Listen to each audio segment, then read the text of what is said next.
I'm Vinnie Politan. The subject of my investigation is the death of a 13-month-old whose mother was part of a polygamist cult. It's a tragic story involving manipulation, control, and violence. Here's the story.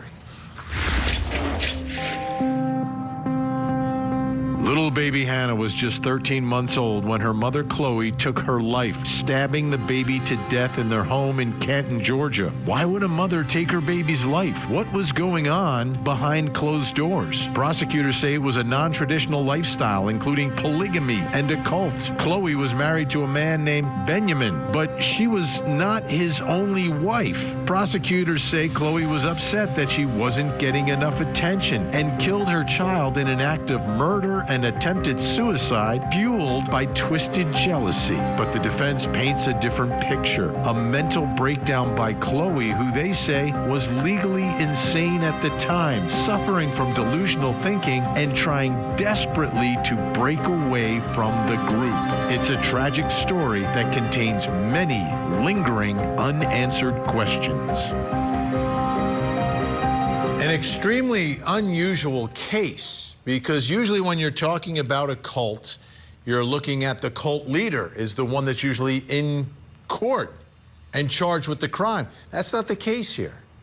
That's not the case at all. It's one of the alleged followers, one of the wives of the leader, who's accused of murdering their child, 13-month-old baby. I want you to take a listen to this. This is a testimony from Jason Spillar, someone who was in the middle of all this and was an acquaintance of Chloe Driver, the woman on trial in this case, the woman accused of the murder of her own baby. Take a listen. I want to know how you know Benjamin Ben Michael. I call him Z. Okay. And I call Chloe Alexis Driver Kawani. He has four wives, actually. Okay. And that he practices polygamy. And as it relates to Z and his relationship, who were his wives that you came to know? So their given names on their birth certificates would be Chloe Alexis Driver, Jessica Lee Kafijian, and Sarah Stiles. Okay. But those women will be referred to as Kawani and Anna Gamliana and Shaylig, respectively, because those are their chosen Hebrew names. Do you know what the order of the women coming into this marriage was? Like Yes. who was first? Yeah, it was Kawani first. Okay. Do you know how long she had been with Z? Like as of 2020 when you met him, how long they've been together? Gosh, I don't know the answer to that question. Years. Okay. Yeah. And who came next? Jessica Gamliana. Okay. And how long had she been with him? I think Kawani and Z had been together since she was right when she was 18. And then they met Gami a few months later. Okay. I'm pretty sure. I don't know the answer to these questions exactly. If you don't know, then that's fine. I'm but just if you do know, telling you what I think it is. Okay. It's kind of I haven't really considered that. I haven't, I'm sure I was told at some point, but I mean, golly, And from your understanding, who was the last woman to kind of enter the picture? Shaylig. Shaylig. Yes. And when you met them, do you have any idea how long Shaylig had been in a relationship with Z? I'm gonna guess 6 months or something like that. Were there sort of healing practices or things that you all did for your bodies that were not traditional? I mean, like what? Like drinking your own urine? Sure. Okay. I've been drinking my urine daily for 4 years. As far as Z and Kawani and Shaylig and Gami, did they all participate in urine therapy also? As far as I know. Okay. Did you ever know of anybody forced to participate in that practice? No, I didn't, actually. Are you aware of them using any type of sensory deprivation or dark therapy? Dark therapy, yeah, from the teachings of Montauk Chia. Okay, can you tell me, Absolutely. was meditation or sensory deprivation or dark therapy, was that something that Z and the three women also subscribed to and participated in? Z did dark therapy 10 years ago. Okay. He did dark therapy, but at the time when I met them, none of the women had done dark therapy. Okay. Gamliana was the first one to do it, And she did it for 2 weeks. More Okay. traditional gender roles where the man is the head of the household. Okay. Absolutely. All right. And Z is the head of his house. Is that biblically based or what? No, it's psychologically sound. Okay. It's like, men are better leaders. They're better decision makers. They can regulate their emotions in a way that women cannot. And they're just, they're better leaders. Leaders, right? To me, that's a powerful word. When you're talking about a relationship or a group of people, you've got a leader. And then some of this behavior that's being described, the sensory deprivation, the drinking of their own urine. All of this brings us to our first question in our investigation, which is this a cult? Is this a cult? Is this strange behavior? Is this just unusual? Are these a group of nomads? Are they just polygamists, or is this a cult?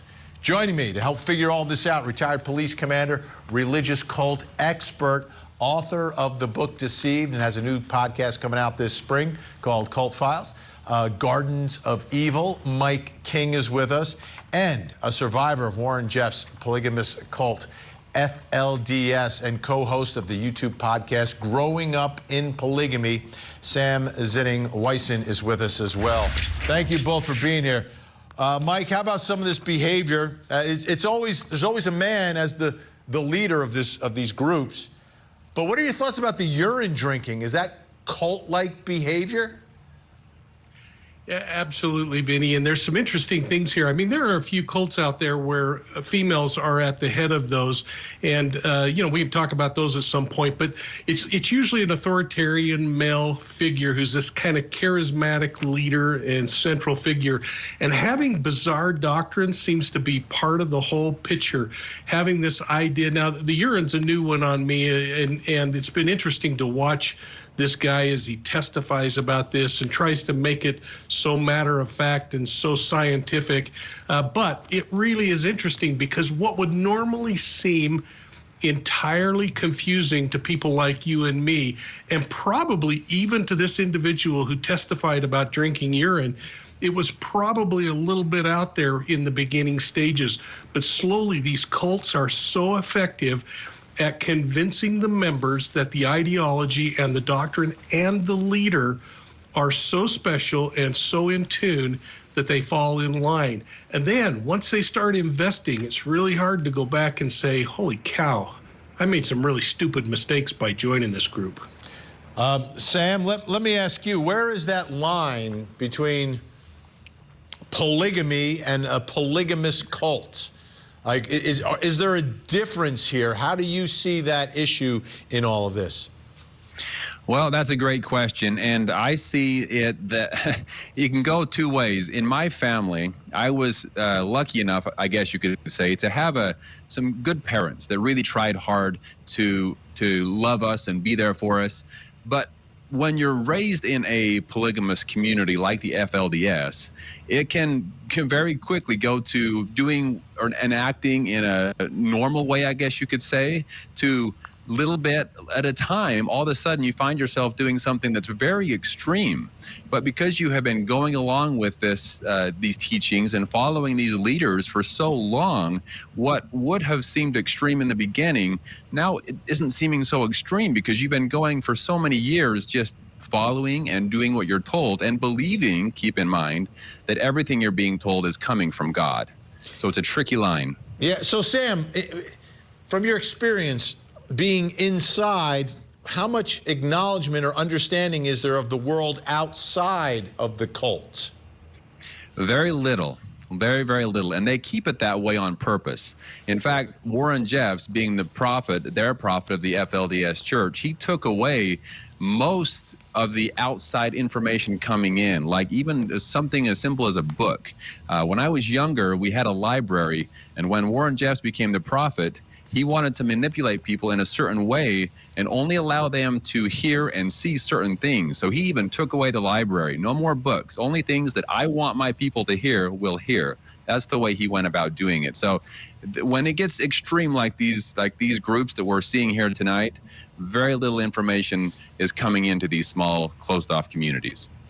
And it seems, Mike, that there was another wife who tried to get away. How do you see the issue of people inside attempting to, I guess, escape? Is that the word that we want to use here? Yeah, I think escape's a great word. And you do see people who try to leave polygamous cults. And these organizations are so well put together that what they do is they strip people of all of their outside support system, number one. So unless they have a financial means or a connection to the outside, that is absolutely terrifying for people. In the FLDS where Sam came from, and I knew Sam's dad, and I think I knew Sam when he was a little boy, but watching that cult, they were so good at keeping you away from everyone. When I drove into town, Vinny, you were treated horribly, and you were followed by the God Squad, they called it, who literally chased you out of town as fast as they could. When you talk to people inside, they immediately would throw up their hands because to them, an outsider is the devil. And that's the way they're trained. And so to get information into those organizations like we tried to do in the Attorney General's office is next to impossible because they feign interest and say, yes, we want to hear about child abuse and other things and tell our people, but it's all a scam. And they put people in front to be the person receiving it, but there's no intention of ever letting that get to the end of the row in a farming term. Well, Mike and Sam are going to stay with us. Now, Chloe Driver's been charged with murder, but up next, is Chloe Driver a victim? You had repeatedly tried to get Chloe to leave that situation, and she refused, correct? She didn't refuse. She wanted to, but there was no way out.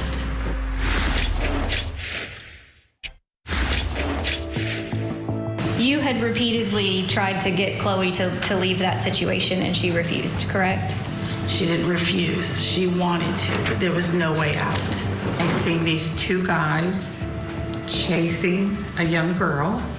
You recall her yelling certain things to you? Yeah, help me. They're trying to kidnap. They got my daughter. Did you believe that Miss Driver was in distress? Oh, yes. She was having these like command hallucinations that were getting worse and worse. And in this particular case, what were those command hallucinations? To kill herself and to kill her daughter.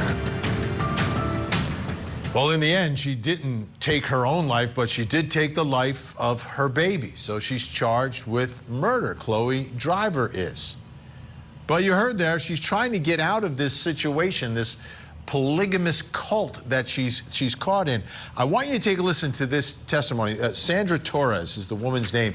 A good Samaritan who ended up saw something, said something, and did something. Let's take a listen. I was driving down the road to go get some lunch, and I seen these two guys chasing a young girl. So they were right in the middle of the, like on the side of the road.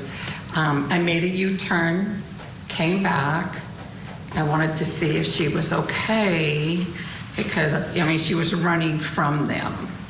And then they had got a hold of her and was dragging her back to the apartments that were right there. You recall her yelling certain things to you? Yeah, help me. They're trying to kidnap. They got my daughter. Okay. Don't leave me. Call my mom. Okay. Call my parents. And she tried to give me the phone number. Okay. And you recall that specifically? Yes. Okay. And what were Mr. Ben Michael and Mr. Spillers doing in response to that? Do you recall? Just they grabbed her and got her, trying to get her back in the house, and then she came back out of the house. Okay, so she got back out of the house? Yes. Okay, and then what did she do next? Come running back towards my vehicle. I had, like I said, called 911 already, and I was just waiting for the police to show up. Okay, and what did you do with your vehicle? It was still parked. Okay.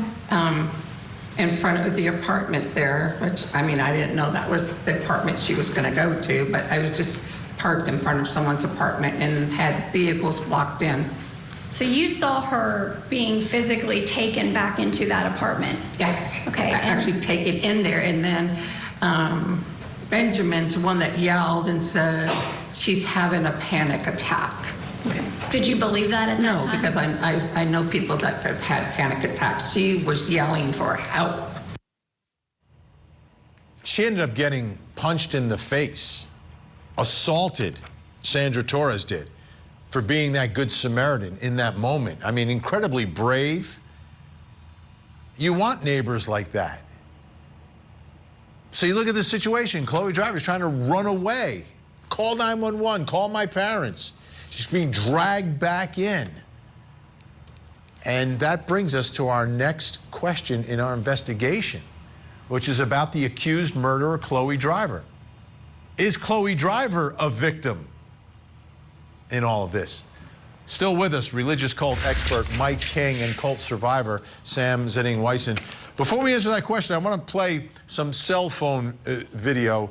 Let's take a look and a listen to this as well, because I think all of this sort of lays the groundwork for what was going on here. My name is Chloe Driver. It's 11/27/2020. I'm being forced to get into a truck with Benjamin Kyle or Brian Joyce to see my daughter again, because he has kept her away from me. I do not know where she is, and he won't tell me anything. He's kept her with people that I don't really know well, and I don't know what's going on with her, and I'm being forced to get in the car and go with him to be able to see her. And I don't even know if I'm actually going straight to her, but I'm doing whatever I think I can to get to her. Her name is Hannah Nicole Driver. All right, Sam, as you listen and you hear the descriptions of what is going on here, is Chloe Driver a victim? Well, unfortunately, growing up in the FLDS, I did see a lot of young girls and women in situations that they were clearly a victim. And when I look at this here and I see a little and hear a little bit about Chloe's story, I do think that she was a victim in the sense that she was under the control of these men that were monsters, it sounds like. But when it comes to killing her own daughter, she was not a victim in that by any means. That I just cannot make sense of at all. Mike King, can we make sense of that? Can we make sense of that? And I think it is possible to be a victim on the one hand and be the perpetrator on another. How are you looking at this situation and this question of, is Chloe Driver a victim? Well, I think she absolutely is a victim of the coercive control that helped strip her of, again, a normal support system, family that might say, hey, what are you doing? This is kind of goofy. Friends that might say that. When she makes a decision that goes against the ideology of the cult leader, usually what happens in these kinds of organizations is that she is immediately ostracized. And when they lose that love bombing and they don't have it at home and they feel like they've lost everything around them except for the cult, they quickly come back into line and accept the ideology. And so slowly they start making this transition from accepting what's right and wrong to be, this leader is the only thing I'm going to accept, this person's belief system. The thing that I think is going to be interesting in this particular case, Vinnie, is the introduction of the religious doctrine that they were espousing, because clearly the leaders of this group flipped out when they found out that she had murdered this child. But that doesn't mean that they didn't believe in blood atonements and other kinds of things. And I think it's going to be really important to understand if anything that she did, especially since that injury was to the neck, had anything to do with something biblically that could be tied back to a belief system. But to go to your core question, was she a victim? I think absolutely she was a victim. And like Sam said, she was a victim of the cult influence, but she still knew what was right and what was wrong, and she chose to violate the law anyway. Sam, in the dynamic here, it seems that the leaders of this are using the child sort of as a token, as a way to control her. What are your thoughts on that? Does that sound at all familiar to you? It does, yes. And someone that left, a woman that escaped the FLDS at one point, she said, well, she left herself, but her children were left behind in the FLDS community under the control of the FLDS man. And she said, when asked, how could you possibly leave your children behind? And she said, based on her teachings, growing up in the FLDS church, which I can see this as well, that when I left, I felt that I was walking into a burning building, because I was taught that if I ever left this church, that I would be damned straight to hell. And so she felt that she was walking into this, as she described it, a burning building. And she said, if anyone was to enter a burning building, would they want to take their children with them? So, and when I think about this and I look at Chloe Driver's situation here, my only, if I can even try to understand where she was coming from, is that so many of these people are focused on the afterlife, not this life. Absolutely. But what's to come after. Sam Zinning-Weissen, thank you so much. Great to see you, Mike King, as well. A lot more to get to. I'm Vinnie Politan. We'll keep digging for answers as the investigation continues.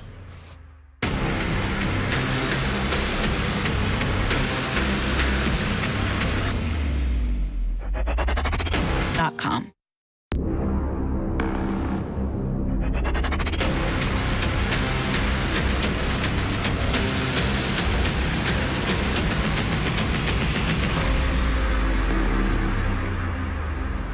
I'm Vinnie Politan. The subject of my investigation is a cult that sexually abused dozens of children. What happened to these victims is something that will make you lose sleep and wonder how it could actually happen. Here's the story.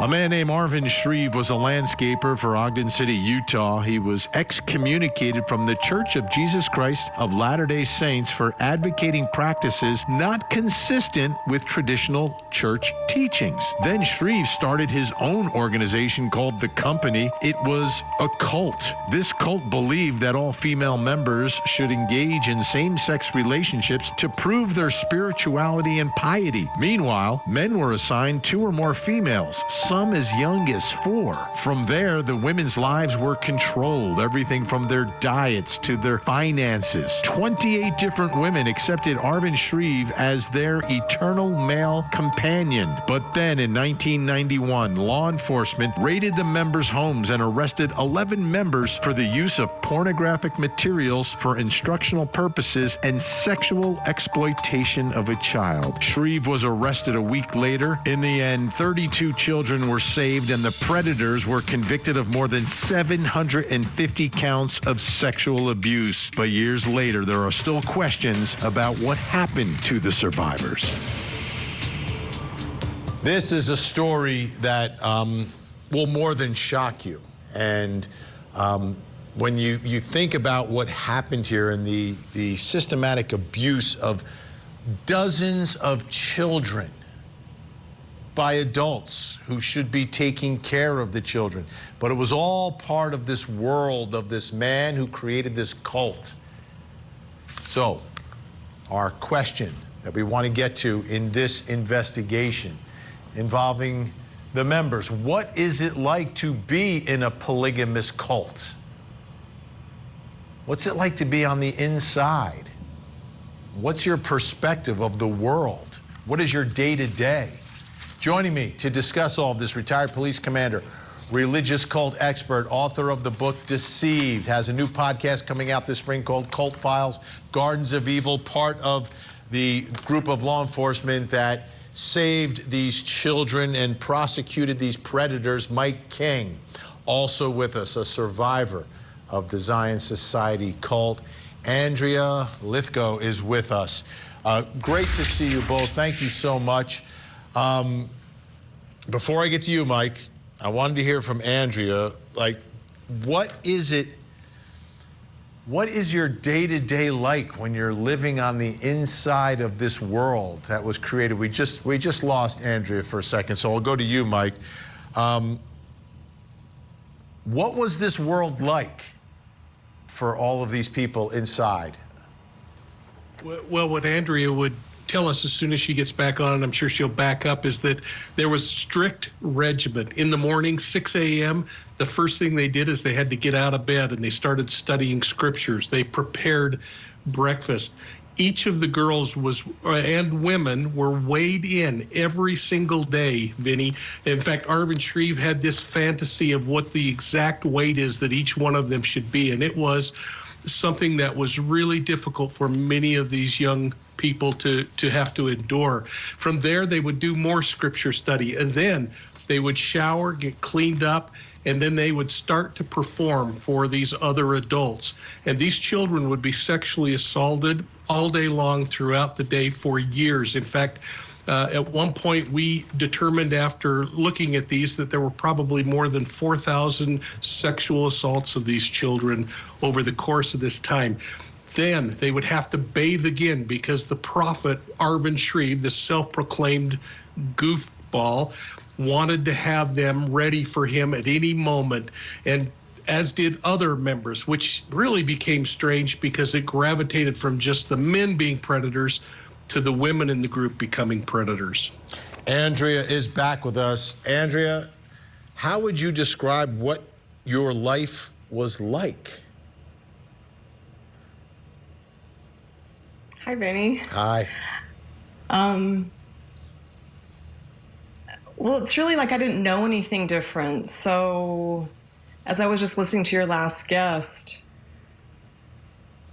like what he was saying is like the outside was the burning building. The outside was the evil, the Babylon, the where we shouldn't be. So the inside was heaven to us. It was perfect. We were doing everything that God wanted us to do by way of Arvin telling us to do it. As Mike was just saying, it was a moment-to-moment way we were living our life for Arvin, but he just manipulated us to think that we were doing it for God. With all this manipulation and this control taking place, were there ever moments where you had discussions with other victims of all of this about what was going on, and was there a sharing of stories and experiences? Never. Isn't that hard to believe? That's how incredible the brainwashing was. I never thought about it. I never talked about it. They kept my sister and I separate so that we would never like get together and compare stories. It's all part of the grand plan of keeping you in the story, in the brainwashing, and inside the cult with a lot of fear of anything from the outside. At what point was there ever a time when you thought about what was going on that at any point that you thought, well, this doesn't feel right or this doesn't seem right? Or was it as deep as you're saying that's just, it's not even a thought that comes into the mind? Would you believe it, even after Mike arrested Arvin, even during that period when he was still had his ankle bracelet on before he went to prison, it still didn't occur to me that something wrong had happened or was taking place. So just to show how deep that brainwashing was, it took me a good year to maybe up to 3 years before I finally really started saying, wow, like that wasn't real. And this other new thing out in Babylon is actually reality. Was it time? Yeah. Were you physically restrained or prevented from going places? Like how large or small was your world? Physically and psychologically? I call it a prison because it was a psychological prison, but no, none of us were restrained in any way. It was just the fear that had been instilled in us, the tremendous fear of defying Arvin, which was defying God. It was that simple. They had us that brainwashed to believe that it was exactly connected, and if you did something that he didn't want you to do, you were as good as spitting in the face of God. It's crazy to really hear myself say this, decades later, and to even imagine and to look at these videos of him. It's like, it's hard for me to believe that I was there and that I just gobbled everything up that he said. But I was young, and I had been primed already by my mother for the first 12 years of my life. So I was the perfect perfect victim for Arvin, honestly. I was young, and I was so secluded and sheltered before Arvin snatched me that I didn't ever have input from the outside world to tell me. Like, I had no comparison of any kind. So, yeah, it's incredible, right? I see your face, and it's like hard to believe, right? Oh, absolutely. The one thing, Mike, that's striking me, though, is it's great to see Andrea be able to smile, right? You know, like to think about, and everyone at home right now is like, wow, what you've been through, we could not imagine. And you seem like you're doing okay right now. Mike, what was the role of, you mentioned the women and the sister councils that were part of this. What role did the adult women play in all of this? There was a woman that many of the girls called the alpha dog, who was in charge of everything that happened from the sexual instruction that was going on. Her responsibility was to teach what they called the sexual way of life. And children, beginning at a very young age, would take part in games that they would play. One game that hopefully we never have to talk about, they would play a game called Rape in the Dark, Vinnie, where they would take turns sexually assaulting each other in this group as part of fun around it. It was adult women who became the aggressors in the group over time. And the theory that we created over the course of the investigation was that as Arvin built his harem of wives, and he had probably 28 women who were spiritually his companions, and that ranged from children age 4 on up to 62, I think. What we think is that he was unable to satisfy all the demands of relationships in this group, so he came up with this doctrine called the sister council and the sexual way of life, where he said the women should begin having sexual relationships with each other. And then as perversions go, it was not enough, and he started turning toward the children. Andrea, you mentioned seeing these videos. You can't believe it. How much of what you went through is with you each and every day, and how much of it have you been able to sort of get past, if that's even possible? Thank you for saying that. I think both. I've been wildly dedicated to my trauma healing my entire life, pretty much.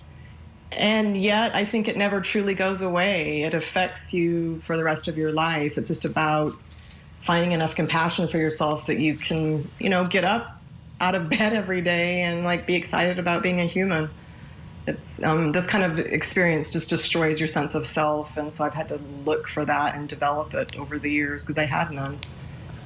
Didn't have any idea who I was when Arvin went to jail. Andrea and Mike are going to stay with us. We've got more to get to. Still to come, how do you escape a polygamist cult? Bathroom on the east side, in the basement. Plus that all the homes have bars on it. That's the fourth alarm switch in the house. It's the alarm system.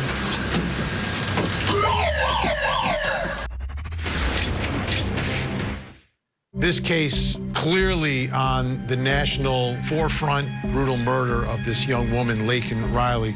Investigators say she was beaten to death while going on a run. This is a heartbreaking time for the university. We have a suspect in custody, Jose Antonio Ibarra. He did not know her at all. Such a violent, unprovoked act. Will there be justice for Laken Riley? The murder of Laken Riley. Live coverage weekday mornings, only on Court TV. We're in the basement. 630 North Adams. This looks appeared to be a storage area. A food supply. 612 East. Number 5. Alarm system.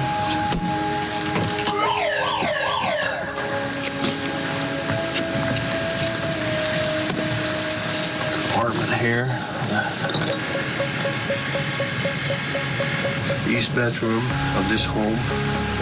Here's the master bedroom, and we're looking at a chest drawer full of women's underwear. Lingerie, very well organized. Most of the lingerie appears to fit a normal-sized woman, except possibly this one, which, at the risk of public embarrassment, seems somewhat tiny for a full-grown female. Some video from inside the raid on the Zion Society cult years ago. Interesting when you saw the alarm switch there going off. Brings me to my next question in this investigation, which is about how do you escape a polygamous cult? How do you get out? And once you get out, what's on the other side for you? Still with us, the man who wrote the book on the Zion Society cult, Mike King, and survivor of the Zion Society cult, Andrea Lithgow, is with us.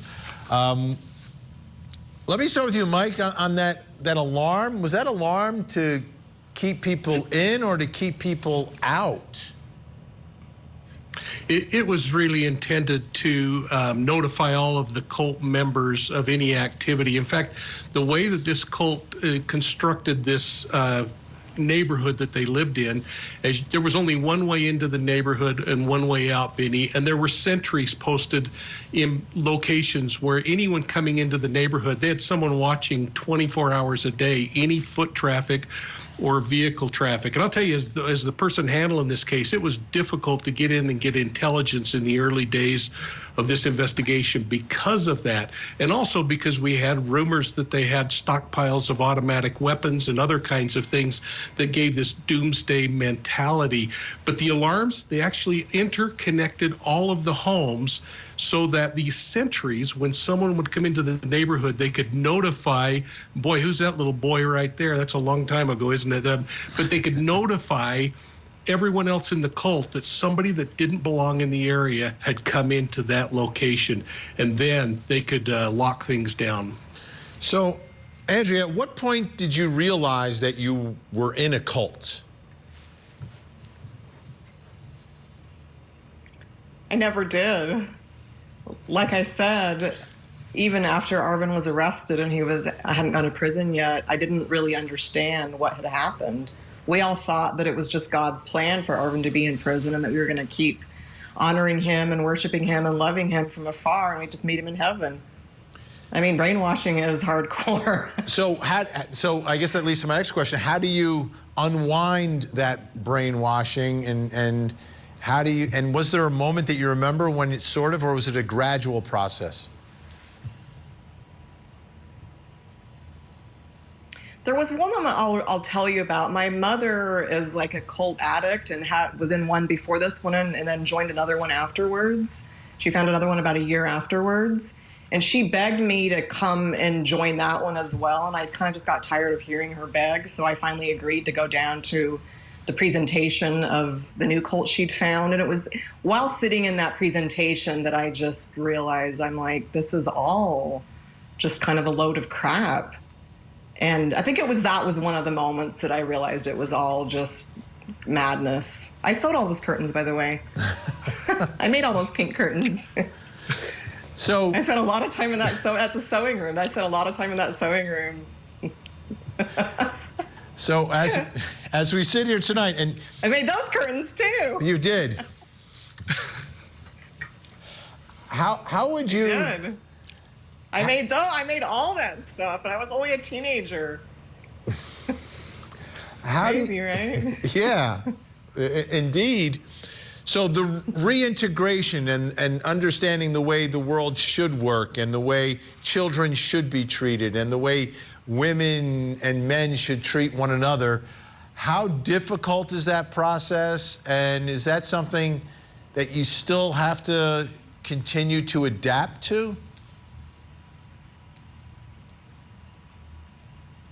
Inconceivably hard. No way to describe how hard it is to try to make sense of what, as you just said, what is it supposed to be like in the world? Interpersonal relationships is probably something that you just touched on there. That's probably been one of the hardest things for me, is just understanding what people want from you when you're used to just being an object to them and just being taken from.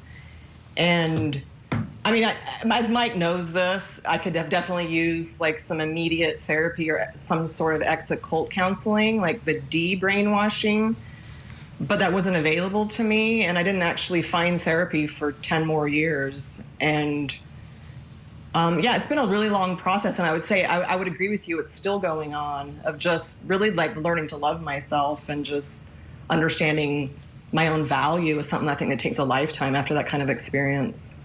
And yeah. One other comparison for me, because you mentioned that your mindset was you were happy, right? Because you didn't know any different when you were in the midst of this, right? How would you describe where you are now versus then, and in terms of happiness and some level of being, you know, joyful?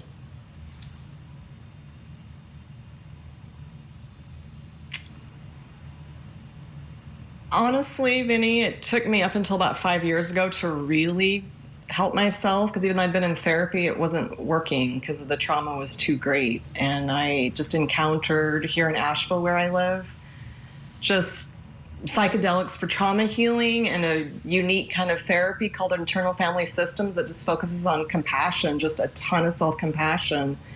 And so I really wouldn't say I've really found happiness and kind of feeling some kind of calm inside myself and social anxiety, you know, diminishing up until just a handful of years ago with, you know, but my whole lifetime of like concerted effort and just trying to find the recipe, because it's really about your self-esteem and your valuing yourself that's so hard to find after being in this experience, because you're just used to being treated like a object and disposable and, you know, really just used for your, you know, your sexual availability, really. And it's a big hill to climb, and you know, it's such a big hill that now that I've found some of that peace inside of myself, I feel like my life purpose is to help other people that are really just stuck in their depression and their trauma with like just feeling hopeless, because it did feel hopeless for me for about 25 years.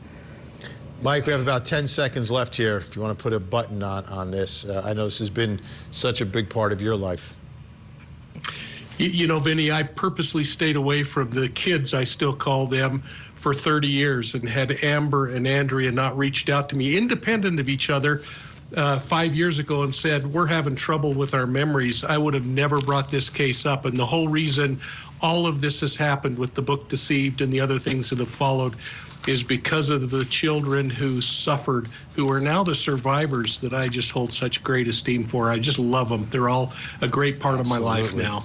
Mike King, Andrea Lithgow, thank you so much. Andrea, thank you for sharing your experience. And thanks for your great work, Mike.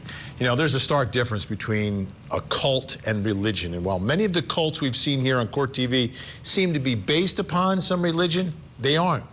They're based upon the perverse needs of their leaders, who use religion as a tool to capture and control their victims.